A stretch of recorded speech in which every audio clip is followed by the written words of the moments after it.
Tara Judah is already for a long time on our wish list. I got to know about her from Mark Cosgrove, who was here at our Place of the Cinema conference. She works at Watershed, but she does much more than that. And so I give you the word. Thank you. Hello, thank you so much. I'm just going to just myself. This one to click. Okay, great. So I've titled this Curatorial Activism in Women's Films. And I'm going to look at the concept of what a women's film might be, but also from my own kind of curatorial practice. So, as just mentioned, I work at Watershed in Bristol, which is a multi-arts venue, a kind of cultural institution that has a cinema. It has 3 screens currently. The biggest one is 197 seats, and then there's 101 and one with 42. We also have a pervasive media studio which does things like VR, robotics, all kinds of technological research into things in partnership with the university. But I only work on the cinema section, so I'm just going to talk about cinema today. But we curate specific programs, and one of the main things that I do at Watershed is work on a festival called Cinema Rediscovered, which is inspired by Il Cinema Ritrovato that happens in Bologna every year. And the idea of that is bringing repertory cinema, archive, classic films back to the big screen. And so a lot of my work, even though we're a new release cinema, we do play new releases every single week. We also do a number of kind of heritage and art house retrospective programming, and that's kind of a little bit more my area of expertise and what I work on. My previous experience to working at Watershed was actually working in a rep house in Australia for 5 years. So that's just to kind of set things up. So my first thought, actually, when it came to the idea of what women's films were, was this idea of women's anything being distinctly different to men's anything. And I was really kind of taken straight back to that. I don't know if people remember it, the Lady Bick incident of some years ago, which, if you don't know it, Ellen can explain. So, on my show, what I like to do is I like to promote kindness and equal rights, and I don't like labels, and I don't see color. I'm like a Cocker Spaniel in that way. And I don't like pointing out differences between people, especially men and women, and I thought that women, we've made a lot of progress towards equality, and we're allowed to vote, and I think since 1982 now, and we can wear pants, we can drive at night, all those things have happened. And then I saw something that makes me think we still have a little bit of ways to go. It's a new product from Bic, the pen company, and they have a new line of pens called Bic for Her. And this is totally real. They're pens just for ladies. I know what you're thinking, it's about damn time. Where have our pens been?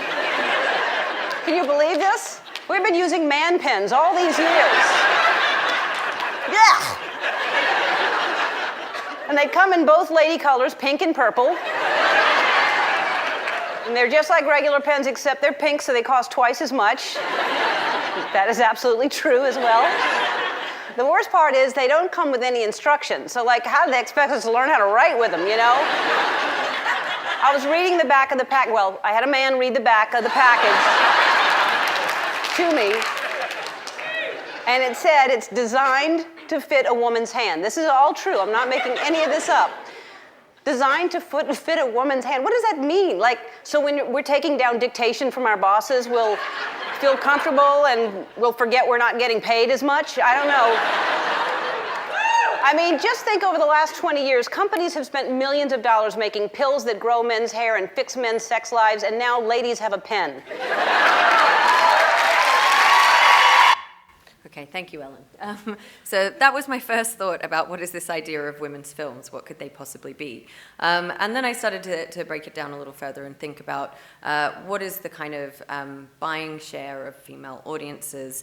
And actually, before I get to cinema, I'm going to start with theatre, because the theatre are much better at collecting data than cinemas are. They've been doing it longer and they do it more dedicatedly.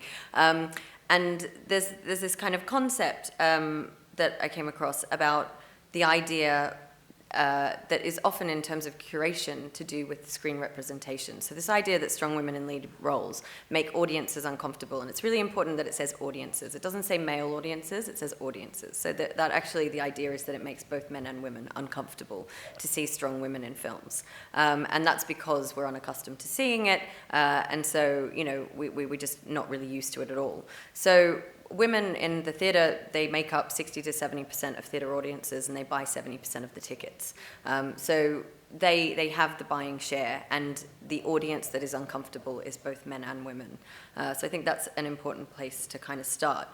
Also, in terms of theatre, it's also relevant to cinema in that cinemas have been moving towards wanting that theatre audience and trying to attract them.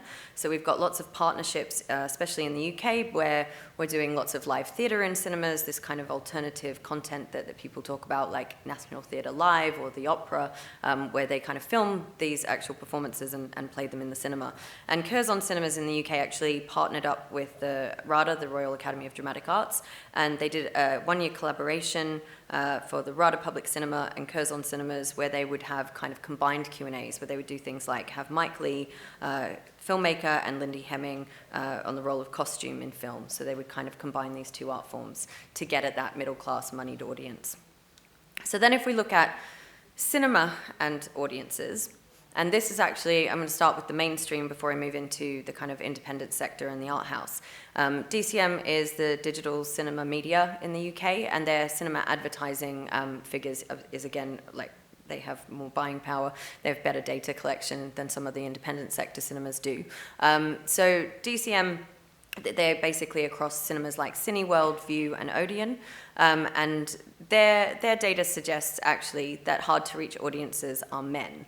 So, you know, it's up here in this, that the hard-to-reach audiences include young people, 16 to 34s, and also dual-viewing families and men. So they kind of already feel like women go to the cinema, but men are the audience that are difficult to reach. We also have this kind of concept that the female audience in nearly every market is the most important. This is what the president of International Marketing for Universal Pictures thinks, but there's no kind of, like, doesn't go on to explain why. In the UK, actually, female cinema going is quite comparable to male cinema going, so 52-48 is not really that disparate. It's kind of quite similar percentages. But then we have this kind of split when we look at heavy cinema going, so males go more often, more than once a month, than women, and also that this kind of skew rises when we start to get into the genre breakdown. So if we look at things like superhero movies, 60% is male and 40% is female. So then if we kind of think about also the household structure and the kind of behavioral patterns behind that, we'll also note things like some of the best performing films with women were things like Secret Life of Pets, films like Finding Dory and The Jungle Book in 2016, and part of the reason for that, the Women in Hollywood statistics suggest, you know, is because they're taking the children to see the films. So there's also this kind of skew of, like, what are the behavioral things of women going to the cinema? Is it them going on their own, going for social activity, or are they going with other people? So we talked a little bit about, they talked about baby cinema in the last section. So this is me going to baby cinema. My baby's not in the picture because he's under embargo. But we went to baby cinema, and we go regularly. And one of the things I think is interesting is that, so my partner and I often go together with our child, and that's quite anomalous. Most of the screenings are made up of women with children, just one woman and one child, which I think is quite extraordinary because there's so much to do that I sort of think you need two people. But also that he is basically often the only male in the room at the baby screenings. I've heard it said from people in the industry that they don't really like when men come to the baby cinema screenings because a lot of women want to breastfeed and they might feel uncomfortable if there's men in the room. So there's kind of gender biased issues like that. But also to say that this particular screening, the reason that I'm the only person in the picture and that the person taking it was the only other person in the room is because we went to go see It Part 2. And we were the only people who were interested in watching that for baby cinema. This is not the cinema I work in, this is a different cinema. But it is worth saying that even when we turned up at the cinema, they were surprised that we came. So they said, they weren't ready for us. We didn't think anyone was coming. So they sort of kind of quickly scrambled to get the screening ready, which actually, to my delight as a cinema goer, meant that normally for baby cinema, the lights are up a little bit, the volume's down, it's got hard of hearing subtitles, but actually because they weren't ready for us, it had no subtitles and the sound was full. So I got to experience it in the regular way, which was to my delight and may not have been if other people had come to the screening. So going back to these DCM statistics and kind of looking at, there's a lot of information on there, I'm not going to go through all of it, but kind of looking at the information on women's cinema going and men's cinema going, we have things like, what do they watch in the middle there? They watch science fiction, action, adventure, and superhero movies. This is, from their statistics, saying that, actually, I think it's quite comparable in terms of how often men and women go to the cinema. It's more what they go for and what they watch. So those are the genres that they watch, but also the reason that they go, and just to the kind of side of that, is it's talking about the experience that they go because they want to pay more to see a different experience. And this actually really is contra to their findings on women, and that is that most women go to the cinema because they want to spend time with friends or family, they want to go as a social activity, they want to escape or get away from some of those everyday things. And their stats, again, are on romance, musicals, and drama here as the kind of preferenced genres that women would watch in the cinema. So these are the kind of statistics that we get from the mainstream. And I think that's kind of setting up that kind of disparate idea that men and women want to see extraordinarily different films. But I think that also is important to say that is a really tiny share of the actual abundance of films that are out there. So if we kind of move on to some of the BFI statistics, you can see that up in the top there, that all of the money, all of the market share, 95.5% of it comes from such a tiny amount of films. So that blockbuster data that we're getting is from a very small survey of films. It doesn't account for the hundreds and hundreds and hundreds of films that are actually flooded into the independent sector every year. So, there's over 900 films released in the UK every year. Most of those do not go to the multiplex. Most of those will not reach most of the country, and they will have no bearing on those previous DCM stats. So it's just important to kind of mitigate every statistic that we get with a little bit of extra information. And then we kind of have, moving on from that, looking at how does the independent sector work in reverse to that. And on the side here, some of the BFI statistics are that they actually have been looking at trying to get a better kind of gender parity in their attendances. And obviously, so the red line at the top is their major film festival, London Film Festival. And the green line is actually the BFI South Bank, so their kind of flagship Cinematheque. And they've been increasing their female attendances at the South Bank, and they've also been increasing their focus on younger audiences. But actually their LFF attendances, they're kind of going the other way, and they're hoping to get somewhere closer to the middle, is what they're sort of working on. So, but it's interesting because I think also that the actual headline isn't that we're trying to get 50-50 parity necessarily. Not everybody is looking for that. In some institutions, the aims might be slightly different. But we need to take heed of those statistics. I had an overwhelming sense of ickiness. Even though I apologized to Lucy, something was still plaguing me. Like Josh thinking I was mean was making me postal. Move into the right lane? Anyway, why should I care what Josh thinks? Why was I letting it throw me into such turmoil? Watch out for the bike lane! Oops, my bad. What are you doing? You can't take up both lanes. Get in the right lane. Oh, should I write them a note?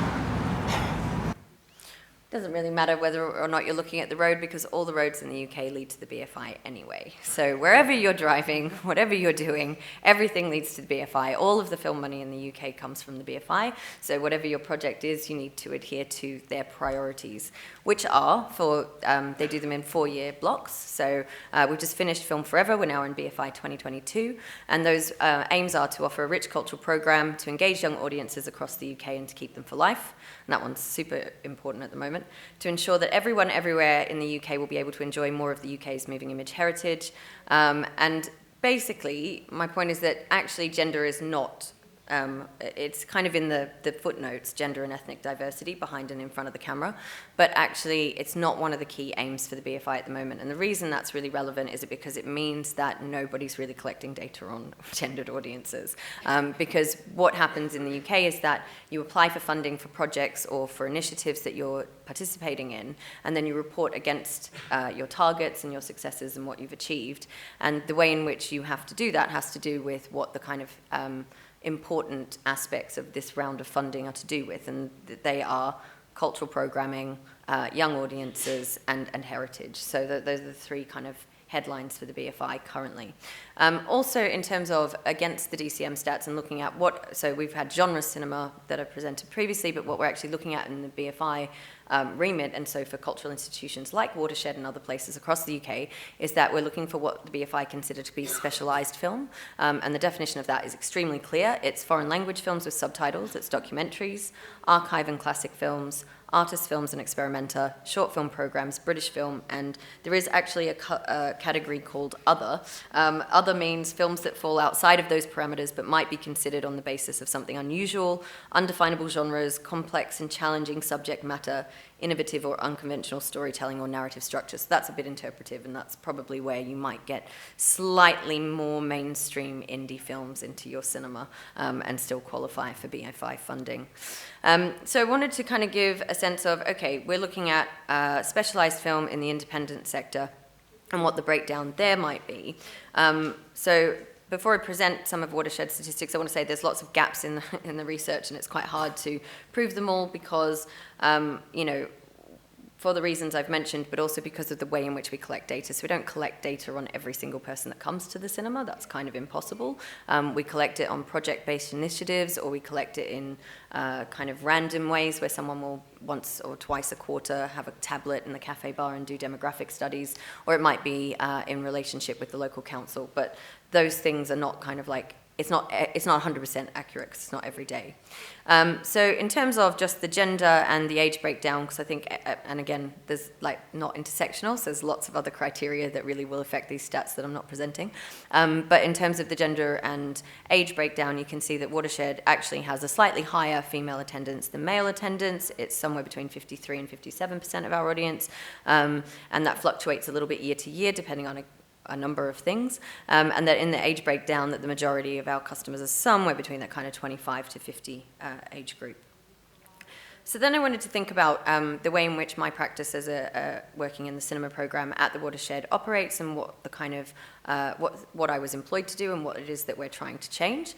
And there's this fantastic book, Maura Riley's Curatorial Activism Towards an Ethics of Curating, where she actually is talking about art, fine art, not cinema, but I think that that's comparable, where she's talking about if the canon of art history is a hegemony, which I think we can all agree that it is, then in the words of Griselda Pollock, how can we difference it? And it's this idea of differencing something.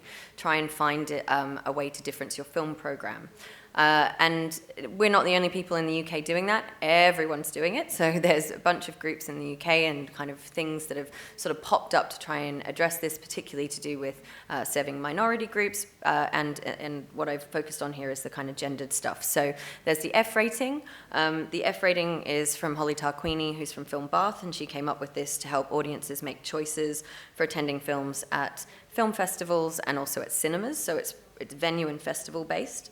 The idea is that a film is F-rated if it is directed by or written by a woman, and also if it has a significant female on-screen presence, then it gets a triple F rating. This idea is by her to vote with your seat. So the idea is not that you don't want to see other films made by men, that you're voting to see more films by women by voting with your seat to go see something F-rated. The Bechdel Test Fest I won't say too much about because they've actually wrapped up their programming, but they were a pop-up group, just a couple of people from London who started this up, and they were just tired of not seeing stories that represented them on screen. So they did a bunch of screenings of films that would pass Alison Bechdel's Bechdel test, which, if anyone doesn't know it, is 3 simple criteria from her Dykes to watch out for a graphic novel, where she talks about, does the film have more than one woman, do they both have names, and do they talk about anything that isn't a man? Then we have Bird's Eye View, and they run something called Reclaim the Frame in the UK. They campaign for equality in film, to increase the profile and impact of female-identifying and gender non-binary people. And Mia Bays, who runs Bird's Eye View and Reclaim the Frame, I'm going to quote from her, says, "Women have long watched films about men, made by men, in the kind of large numbers male audiences have not traditionally watched films about women, made by women." So she believes audiences are being underserved by the male-dominated distribution and exhibition centre. And what's important about that, actually, is that she's saying that, you know, she's not saying women aren't going to the cinema, she's saying they're not watching films about themselves or made by people like themselves. And so this kind of concept of women already make up the lion's share of the audience, but why aren't they being represented? And then Underwire Festival is, you know, for local filmmakers, pretty much kind of emerging filmmakers. A lot of the content is short films. Interestingly with Underwire is that they actually have the kind of exact opposite statistics of 50 Shades of Grey. So the first 50 Shades of Grey film internationally netted a 50-50 audience stat, but in the second year was closer to 70-30, so the kind of second 50 Shades film. Whereas Underwire Film Festival in its first year had 70% female identifying audience, 30% male, and then its third year is moving closer to 50-50. Now for the people who run Underwire, 50-50 parity is actually their aim. They don't want to just serve females. And I think it's quite important to think then about how curatorial activism works, because are we only serving, is the idea that we're serving the female audience who already go to the cinema, or are we trying to encourage both male and female audiences to watch and engage with films that are made and represent women? So I wanted to give two case studies of things that have played at Watershed, of how we kind of look at this idea of curatorial activism in the UK. One is that last year, was when they did the May 68 tribute screening. So it was Film and Revolution, and this was a Workers Unite kind of theme, and all the films that were on a touring program across the UK. So a lot of this stuff will be touring programs. These are the 4 films that Watershed showed as part of that program: If, Weekend, Rocky Road to Dublin, and Battle of Algiers, all directed by men. In response to this, a couple of groups called Club des Femmes and the Independent Cinema Office teamed up and said, there's tons of films that came out May 68 that, you know, also celebrate this workers' idea, but that are made by women. Where are all of those films? Why don't we have any of that in the program? So they kind of put together an alternative program, Revolt, She Said, Women in Films After 68, which included things by Mai Zechtling, Vera Chitulova, Laura Mulvey, working with her partner Peter Wallen, and, you know, and countless other titles that are up here. So the idea being that there was a reverse history that wasn't being told, and that maybe that should be disseminated. Now, this next slide actually is statistics of across the UK, so it's not just specific to Watershed, but this is the Revolt, She Said stats for the audience that came to that screening. And actually, as you can see, the female attendance is way higher than the male attendance for this program. 62% of the audience was female identifying, and only 27% male. And then obviously there's the self-described and not responding. But as you can see, it's kind of a much higher percentage of female attendance for these films. What that doesn't tell us, however, is whether or not these films attracted more female filmgoers, or they just attracted less male filmgoers. So we don't know, whether or not that means that they were kind of more popular in one way or another. We just know what the actual breakdown is. Of that season, Watershed took 3 films. We did The Cat Has 9 Lives, Daisies, and Riddles of the Sphinx. And we had a high attendance of younger and new audiences. And the reason I mention that is because we also did another very similar touring program that the Independent Cinema Office put together, which was on Margareta von Trotter's films, so Rosa Luxemburg, The Lost Honor of Katharina Blum, Three Sisters. So we put all those programs together, and actually quite strikingly, the Revolt, She Said season, and I think it's largely to do with the marketing campaign around it, which was things like a zine. It had lots of kind of social media GIFs. It was put together in a really dynamic way. It was kind of pushed out through queer networks. We had a much younger audience for that than we did for Margareta von Trotter, which actually kind of attracted a regular Watershed audience, which I would say was kind of in that more like 30 to 50 age bracket, and actually quite a lot of the audience was also over the age of 50. And certainly for the first screening, Lost Honor of Katharina Blum, it was not more popular with women. It was actually a lot of 50-plus males in the audience. Then we have this project, Cinema Rediscovered, which I mentioned previously. It's the film festival that we run annually out of Watershed, which is based on Il Cinema Ritrovato. And last year's program put together a program called Women in the Periphery. It actually wasn't intended necessarily to be, as with all programming, the shape that it finally took, because things, you know, change along the way when you're kind of investigating film rights, but was to do with this idea of, like, originally female characters in film who were on the periphery, and then it became a program of films about a lot of actual female directors who hadn't been given their dues. So we had Agnes Varda's Cleo 5 to 7, Grinda Charter's Bargee on the Beach, a short program of films which included things by Tracy Moffat, and also had Margaret Tate's Blue Black Permanent, Leslie Harris's Just Another Girl on the IRT, which was actually the biggest film of the festival that year. That was the film when we actually managed, in correlation with the BFI, to get Leslie Harris to come from the US with her 35mm print, screen the film, do a Q&A after the film. That was hugely popular, was one of our most popular films of the festival, and it was really attended by young female audiences. Something Must Break, which is a film by a kind of trans, gender non-conforming filmmaker about trans issues, Tracy Moffat's Bedeviled, and then The Mafu Cage and My 20th Century, the film by Eldiko Nyeni. So we had a whole focus on films on women, and the outcomes that year, plus Madeline Anderson, was that we had, not in the whole, over the whole program, it was still only 40% of the films were directed by women, even though we had this huge focus. 51% of female identifying speakers, so the films that were introduced by people or the panelists that we had at the festival. We had 77% of female identifying attendees at our Film Heritage Sector Development Program. Then on the Film Critics Workshop, which I run as a sidebar to the film festival, 66% of the participants were female identifying, and 58% of them actually wrote on the programs that were films directed by women. And I know that's a lot of numbers, but we'll come back to that with the comparison for this year, because this year, at Cinema Rediscovered, it didn't do a gendered focus. It did a program called Gluttony, Decadence and Resistance, which was about kind of mirroring political situations in film, and you know how I kind of feel about the contemporary politics in Britain, I suppose. So we did films like Soylent Green, The Cook, the Thief, His Wife and Her Lover, Esther Krumbakova's The Murder of Mr. Devil, Vera Chitalova's Food of Paradise, Brian Usner's Society, Le Grand Bouffe, and Rachel McLean's Make Me Up. And the reason that I put that in is because actually, so within this program, it's kind of almost gender parity. There's one more film by men, but it's almost a 50-50 split in that particular program. But it meant that for the whole of the festival, where we had 40% the previous years, only 27% of the films were directed by women. I think potentially because of that, our speakers, which were 51% female last year, became 39% female this year. Might also be because I didn't introduce any of the films because I just had a baby. And we had 40% female identifying audience. That's across the whole of the festival. And then on the workshop, it was still close to 60%, so the previous year was 66, but 60% of female identifying critics on the workshop. But what was fascinating was, because of the way of the curation, is that obviously then that shapes the whole argument, because then only 20% of the films that they wrote about were directed by women. So what we curate does affect our audience insofar as it also affects our press coverage, our marketing, and every other tool that we have that goes along with the festival. So everything that we do kind of will shape that. So if we're not championing women in one area, we will find that the stats will go down in other areas as well. And then finally, this is me in the cinema again, enjoying it by myself in baby cinema, because even though there is potentially such a thing as women's films, this idea that there are certainly in the mainstream genres that people go to see, in the independent sector it has a lot more to do with curation. So that's me just basking and being in a cinema on my own. Thank you very much.